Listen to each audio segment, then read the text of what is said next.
players. I think it's time for us to certainly talk about, you know, what happened. We want to give you as much information as we can. Obviously, we're going to be somewhat guarded about. Mr. Radney, can you mute? There you go. We're going to be mindful of both his privacy and the privacy of the family. Hold on, maybe I can do it. There you go. We're going to be mindful of his privacy and the privacy of the family, but I do want to be able to give you some medical update that we've been allowed to share with you. And certainly I know that there's going to be probably some questions that you have about his medical condition that we're just not going to answer. I just want to tell you why in advance. It's just to protect his privacy. The other thing that I would want to say is I'm extremely proud of the entire medical staff, both at the game and in Cincinnati at the hospital there that has been taking care of him. They've done a tremendous job. They did a tremendous job on the field. And this is why we as a union advocate so much in the health and safety space, not because we're just wanting to exercise our duties as a union, but we truly understand the risk that go into this game. We know that it is a dangerous game. We know that people can get hurt. And on Monday night, we learned certainly the extent to which those injuries can pose a life or death threat to the people who are working. The last thing I wanted to say before we start into questions is I'm extremely proud of our player leadership, extremely proud of our executive committee. Most of you know we had an executive committee member on the field that night. The leaders in those locker rooms, the leaders that we have around the country have done a tremendous job of not only responding to things that happened on the field, but absorbing everything that we've been dealing with all week. From where we sit, where JC sits and the rest of the union, we know that this is a tremendous game. We know that, you know, this certainly falls into the category of entertainment. But as we've tried to remind everyone, this is a business that is operated by humans, breathing humans, and they're people's sons, their husbands, their fathers, and that's where we have always tried to keep our focus, given our work. So with that, George, we can open it up to questions. Hopefully you have control. If not, you just tell me what to do, and I'll do it like I always do. Here's what we're going to do.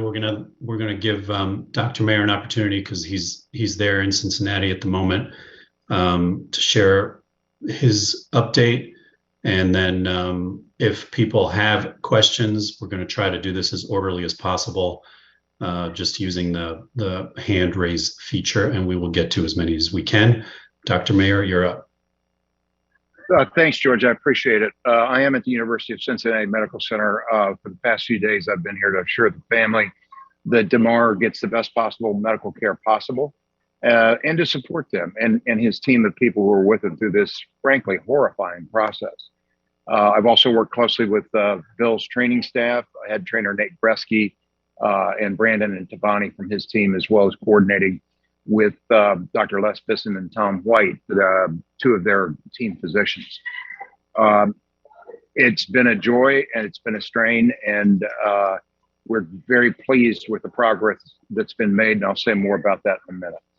I can't overstress the importance of the NFLPA's long-time insistence on emergency action plans, or EAPs. If you hear us use that word, those are the emergency action plans, which are mandated through the CBA.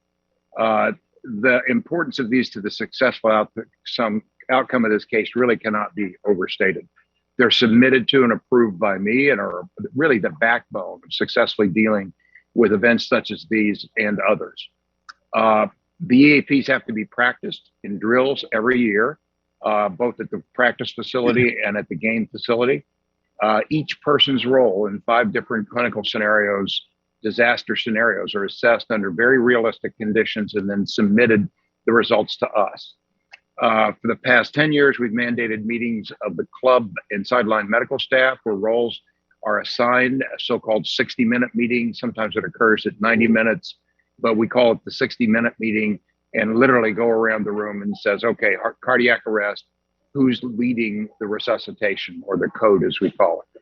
And it was done in this case as well. Also, preparation is critical to the success.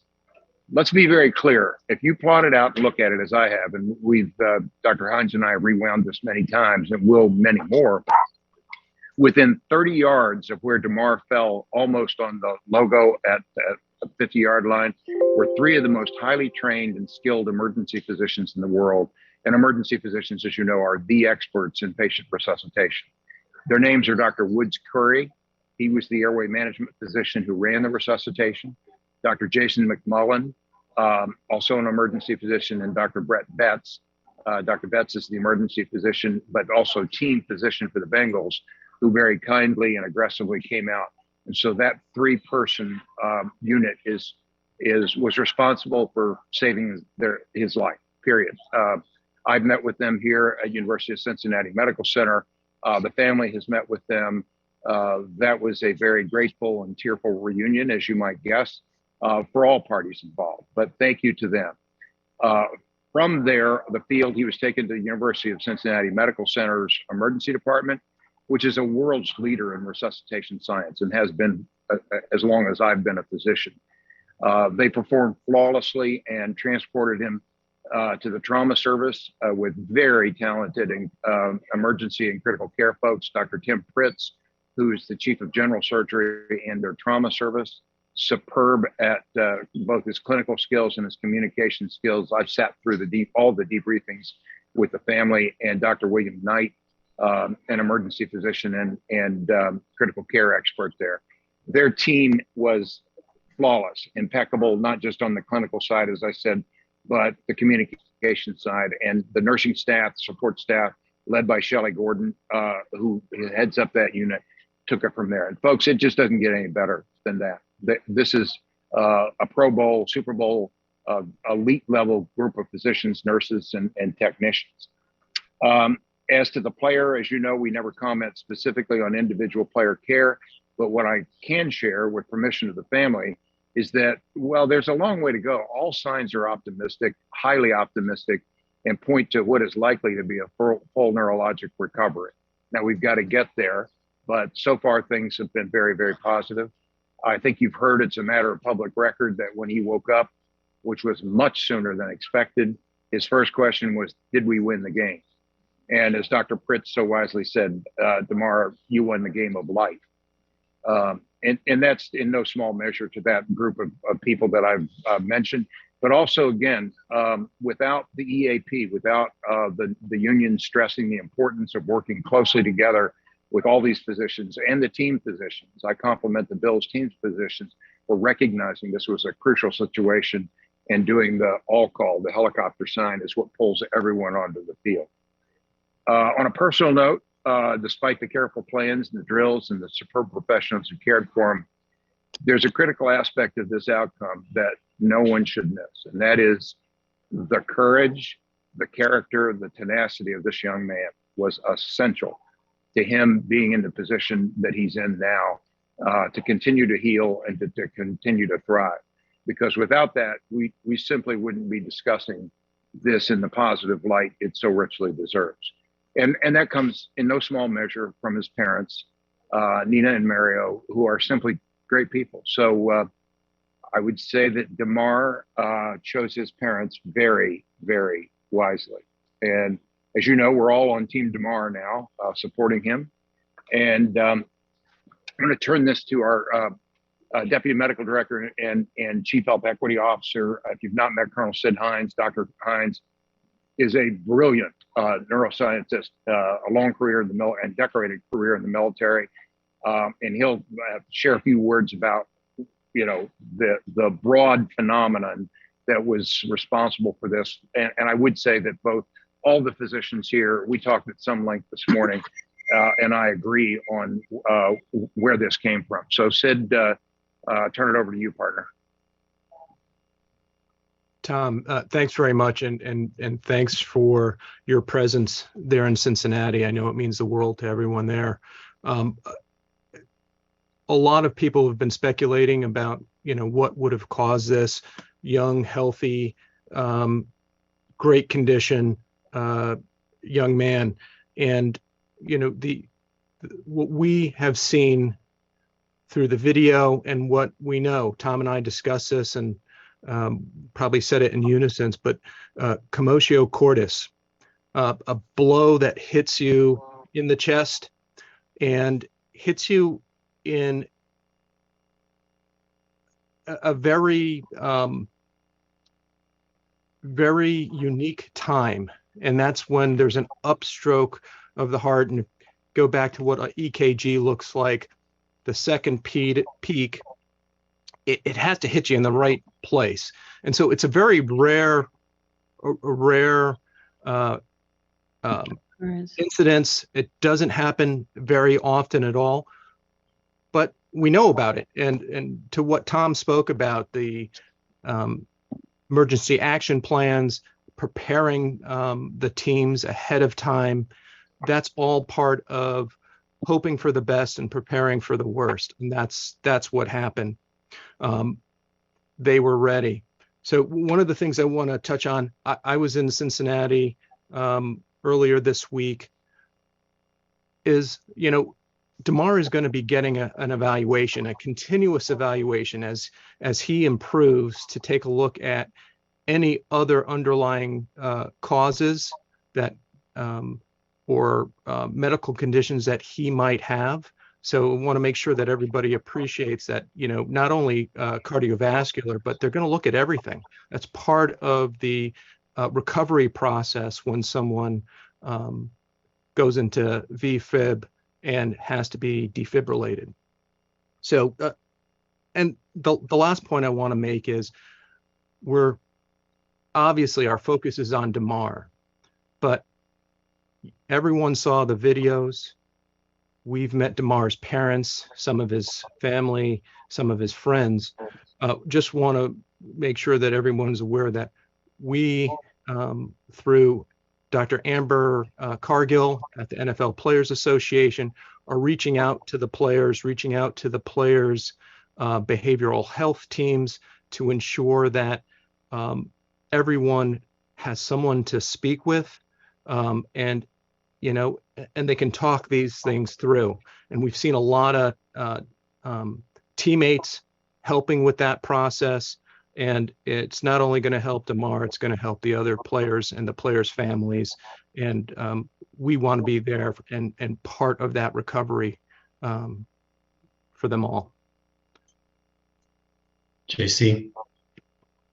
Yeah, I'll be brief so we can get to questions. I think you just start,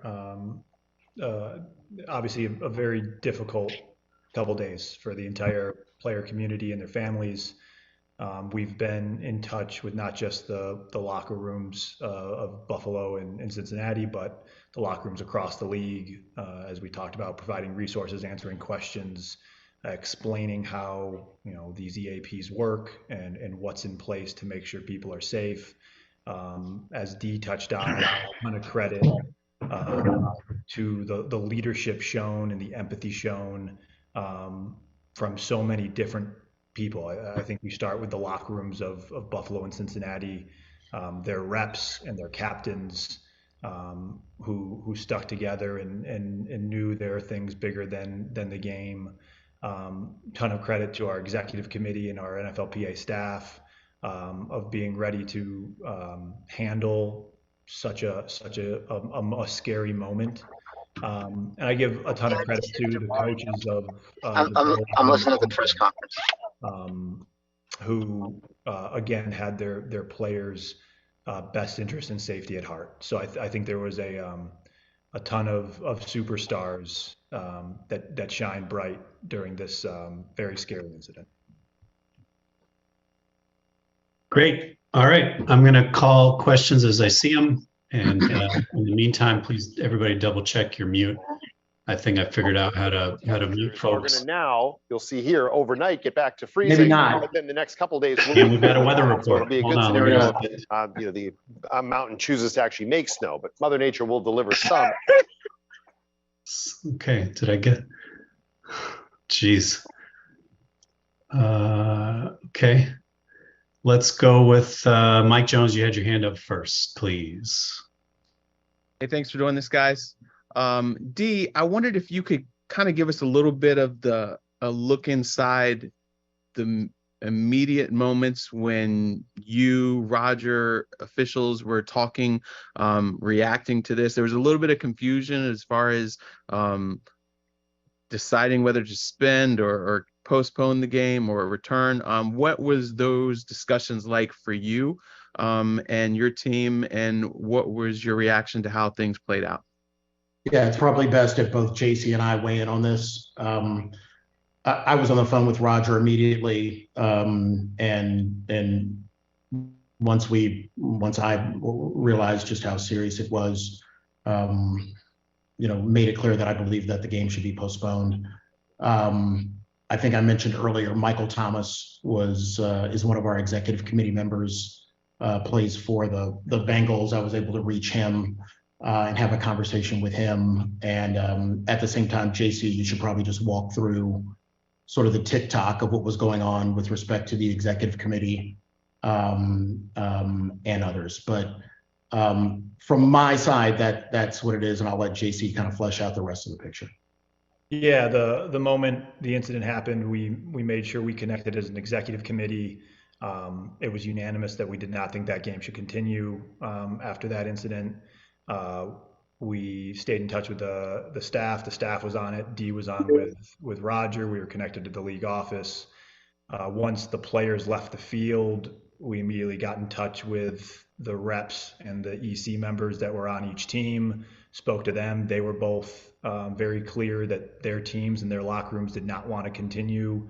We continued to push that message forward that this should not continue. And I think as we've seen in the last couple days, as players have spoken about it being on the field, as well as the coaches, everybody there knew that game shouldn't continue. So we continued to push that message to make sure that was the outcome that came from it. Thanks, Mike. Any answer your question? I hope we can move on to the next question. Yep, thank you. Okay. Next in the queue, Liz Mullen. Hi, can you guys hear me? Yes. Okay, good. There was a lot of discussion on ESPN about resuming the game and about some sort of 5-minute warm-up period. And I want to know, did the NFL discuss this with you? Did the NFL discuss, or did you have any discussions about resuming the game and some sort of 5-minute warm-up? No. When you heard this on ESPN, what was your reaction? I hate to say it, but I don't watch ESPN, so I didn't hear anything. But I guess, Liz, what's the question? Well, people watching the game were told that it was going to resume. Oh, you meant there was talk of a 5-minute warm-up, and then there was talk that the NFL never said that, and somehow it got on ESPN. And I want to know, from the union's perspective, did you hear anything or discuss resuming the game initially or at any time? And did you discuss, postponing it? Was there any pushback from the league? What happened? Yeah, I'm sorry. You're talking about Monday night, right?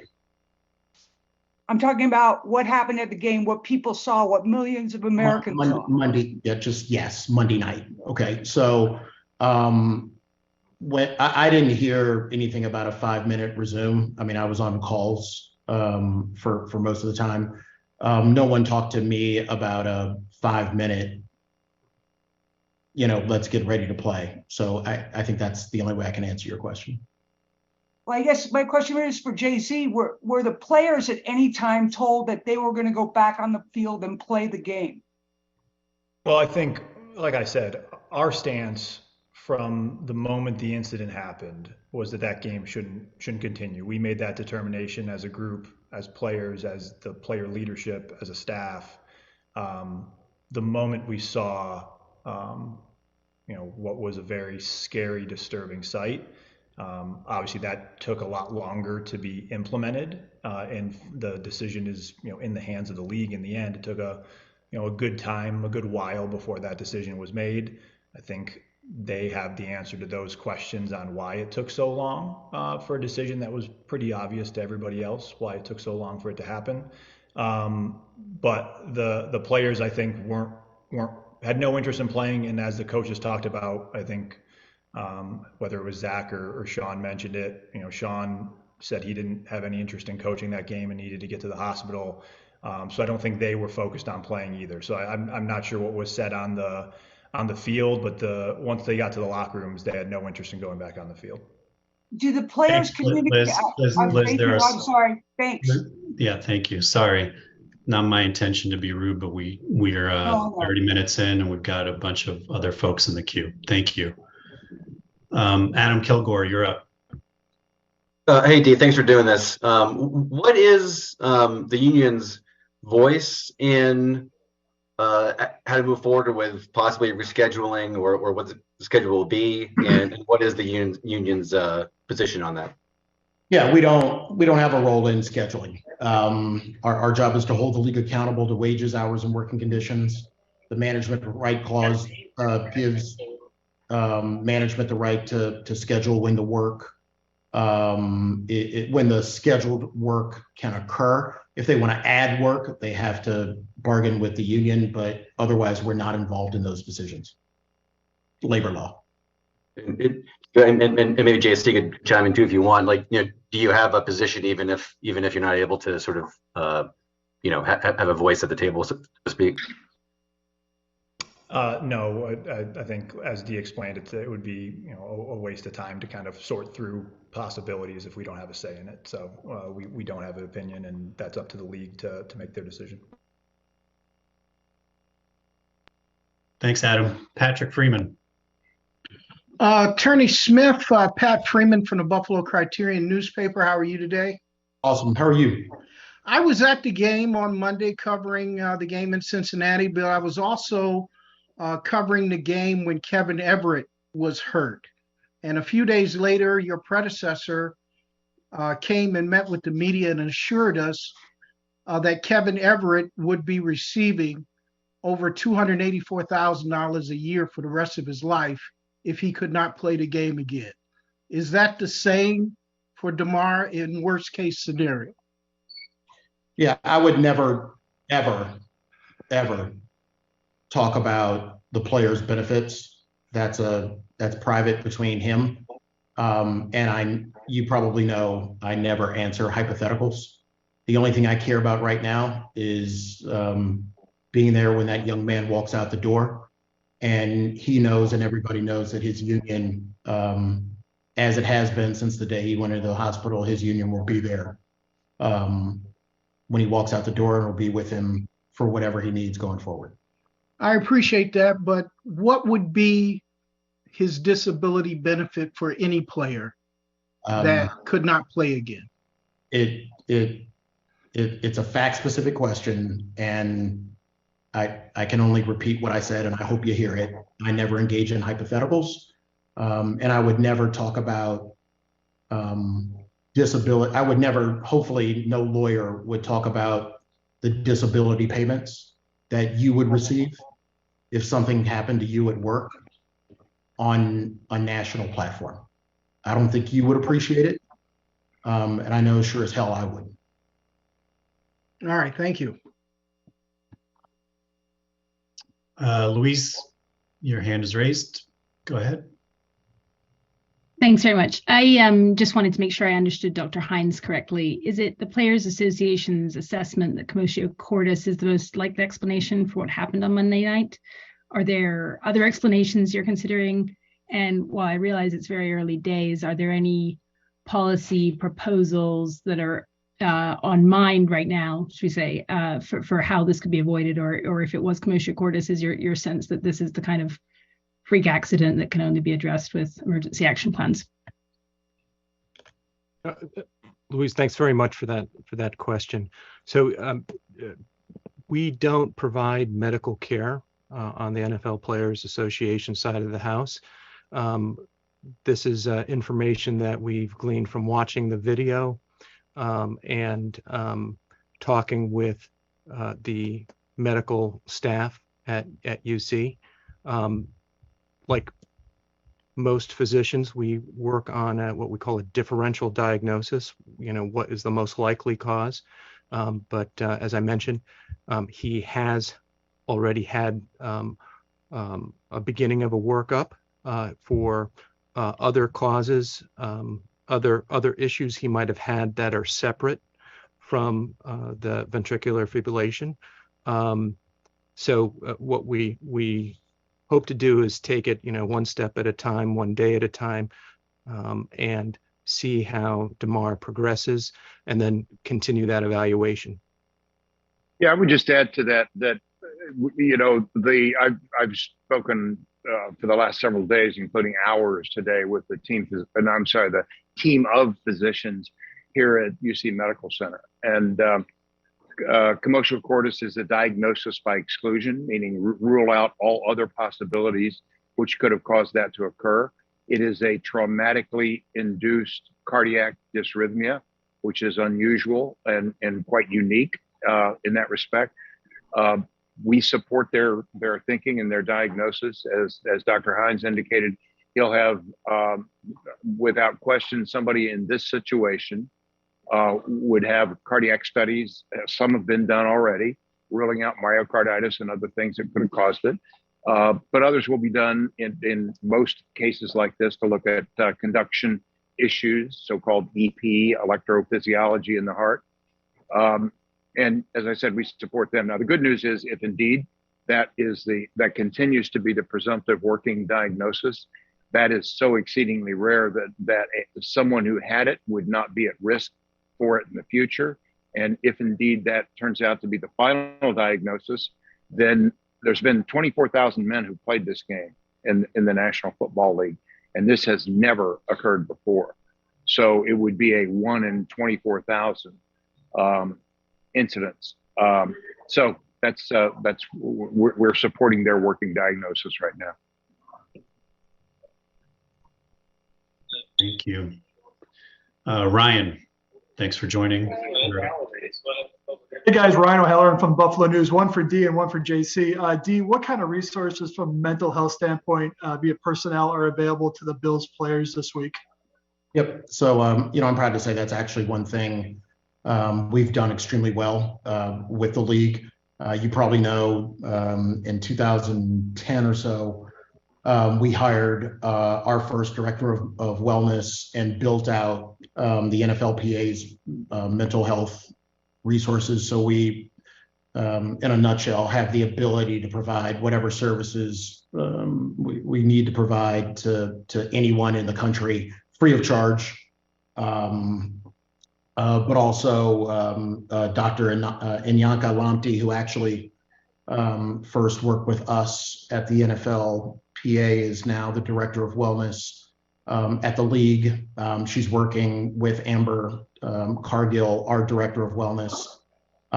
We've made sure that all of the teams who have full-time wellness people, that they are being supplemented by any resources that we can provide.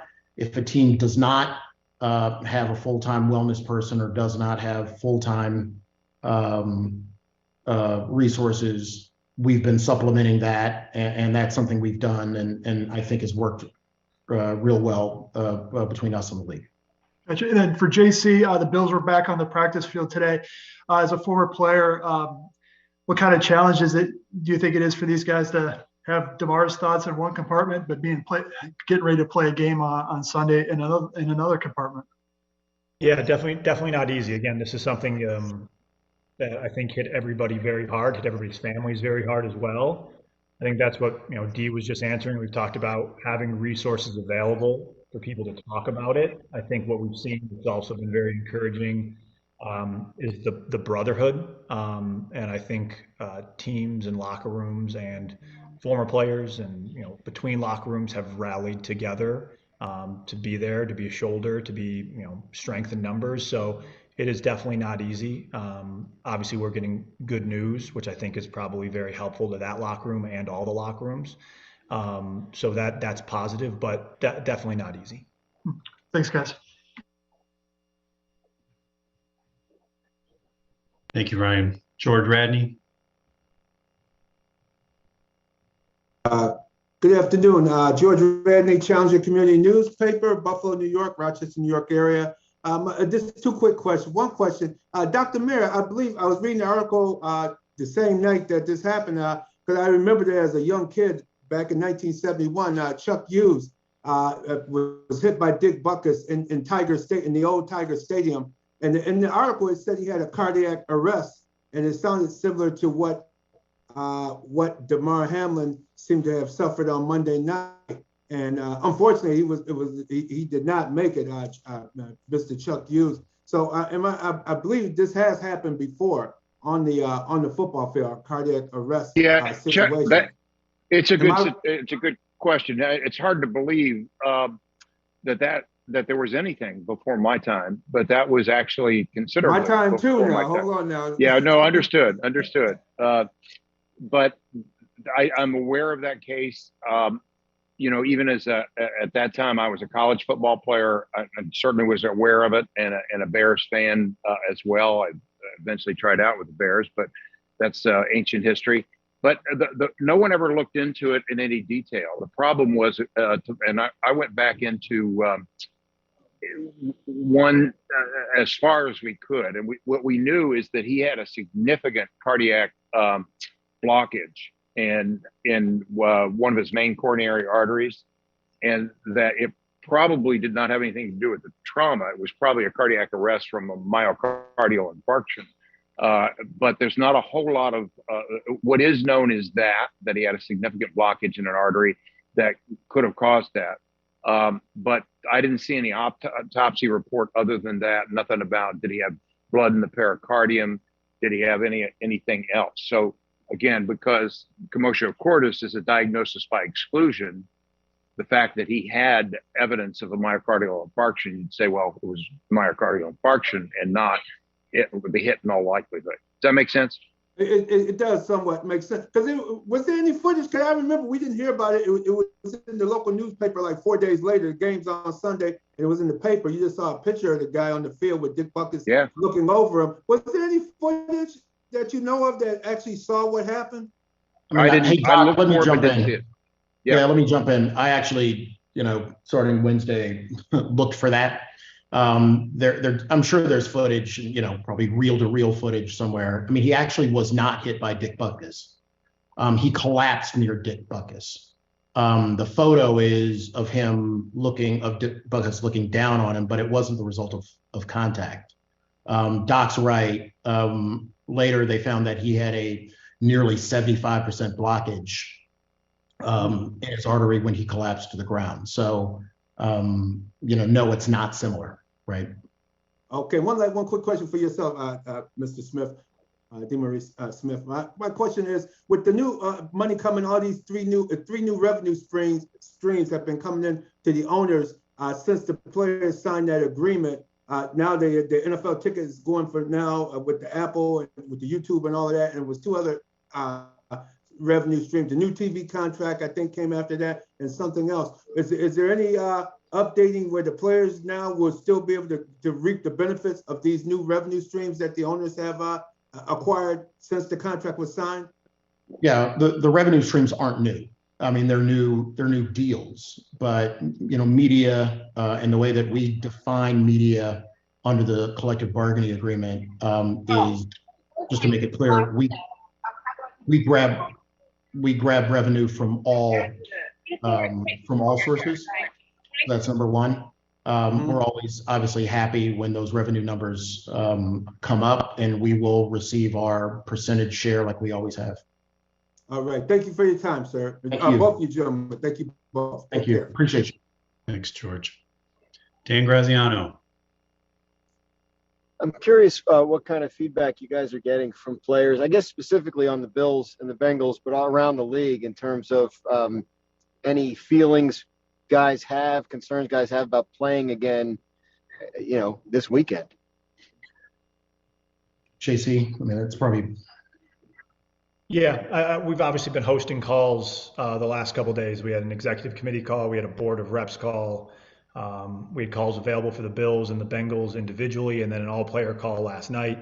So we've wanted to make ourselves extremely available, and also not just us. I think they know that they can get in touch with us to discuss their feelings, but also making sure they know we can put them in touch with people to help them through difficult times. So we haven't got a ton of comments about not feeling like they're able to play. Again, I think we're obviously getting some very positive news, in just the last hours. So I think we haven't talked to people since then. I think it probably will continue to shift throughout the week, and we're hoping we're continuing to get good news, continuing to get progress. And then also we're continuing to put resources into buildings, into team facilities that will help players through, as well as what we've made clear. Our phones are always on for players' families as well. And this is not just an issue where players have to get through some things. Definitely hits the families hard too. Understanding that, sometimes it's easy to forget just how dangerous the sport is. So I think this is a moment where everybody got a little experience, very scary experience with how dangerous the game of football can be. And we want to make sure we have the resources and the professionals available to help people talk through and deal with those emotions. And Dan, one thing I would say to follow up is, and you've heard probably iterations of this over the last 14 years. Our men are not gladiators. That's something that I hate that word when it comes out of reporters' mouths. I hate that word when it comes out of fans' mouths. I hate that word when it even sometimes comes out of our players' mouths, because it assumes that you are somehow less of a human than everybody else. And while this is tragic, I hope that this sends a message that people are aware of the humanity of this game. And yes, it's dangerous, and yes, it's scary. Yes, it's entertainment. But my hope is that people understand and appreciate just the sheer humanity of this game. Thanks, Dan. Jenny Vrentas. Hi, I wanted to follow up on the first question that was asked about the conversations that took place on Monday night. Troy Vincent said on Monday night that it never crossed our mind to talk about was warming up to resume play, that was never something that was considered. I wanted to see what your recollection of Monday night was. I think D and also JC, was resuming play ever something that was discussed, either in your conversation with Roger, D, or at any other point that night? Not for me, no. Once I was aware of the severity of it, it was just a question of, when and the necessity of ending this game. I never heard from a player that I talked to who wanted to go back out on the field. JC.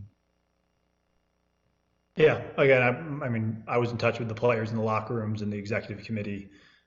They were adamant that they shouldn't go back on the field, and they weren't in a state of mind to go back on the field. And again, that was just the executive committee. When that happened, every person said, I wouldn't be able to continue doing this if I was out there right now.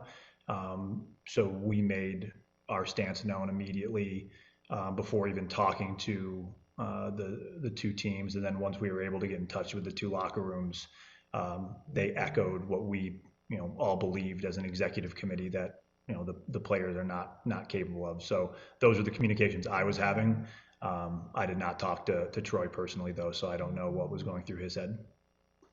Yeah, just to clarify, was there any indication coming from the NFL side that they wanted to resume the game, that they were interested in potentially resuming on Monday night?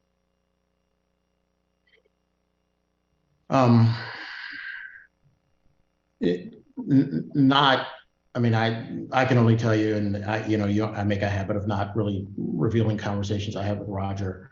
I spent more of my time focusing on what I believed was the right call. And it seemed to me that at that moment, when we knew the severity of the injury, I'll be frank with you, I don't think it should be a player's call. I don't think it should be a coach's call.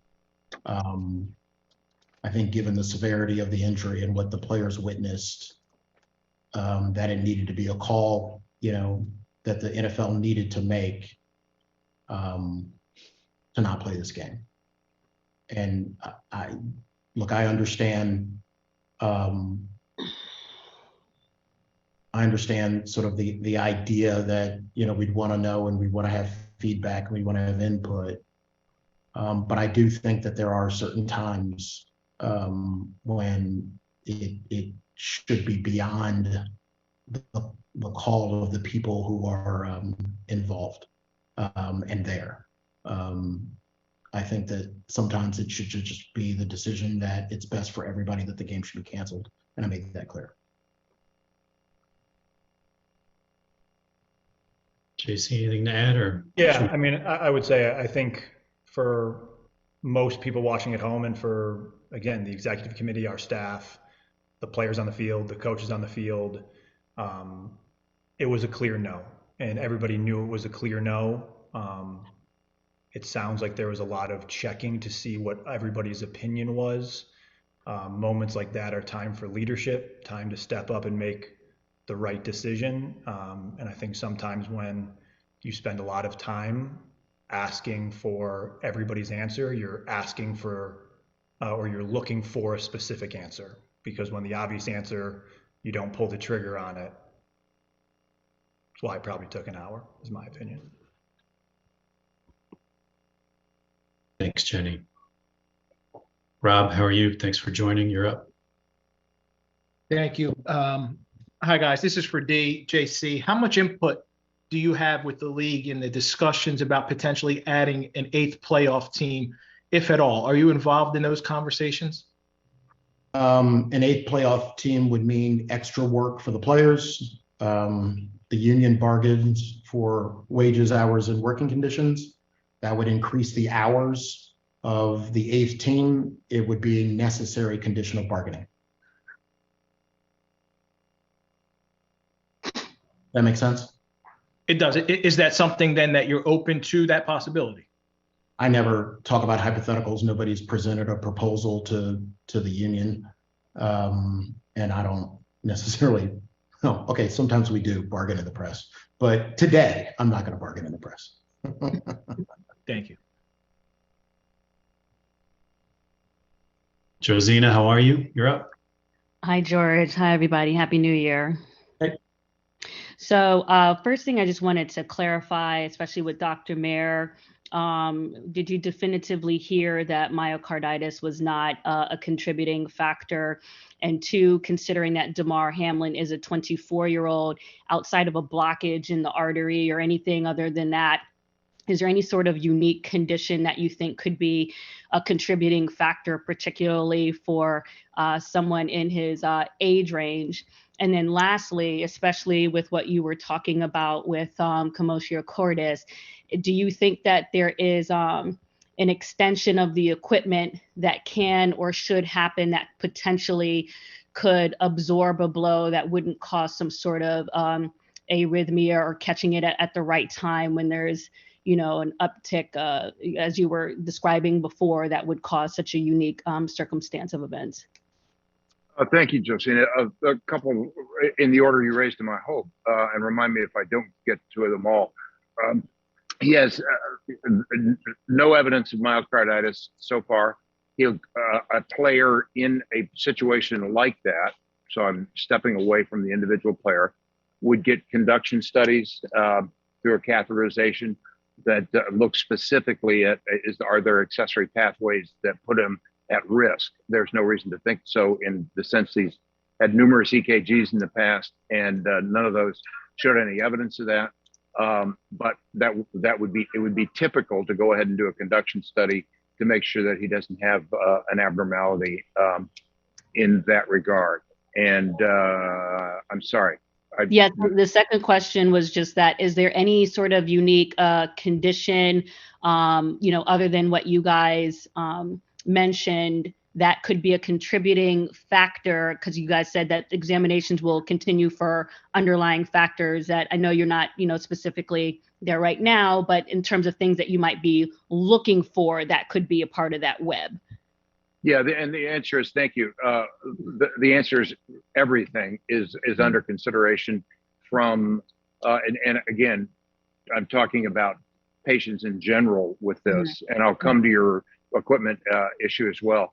But everything is looked at, from the conduction system to potential for myocarditis to the potential for an apical hypertrophic cardiomyopathy. Again, none of that has been ever shown up on an X-ray or any of the current studies.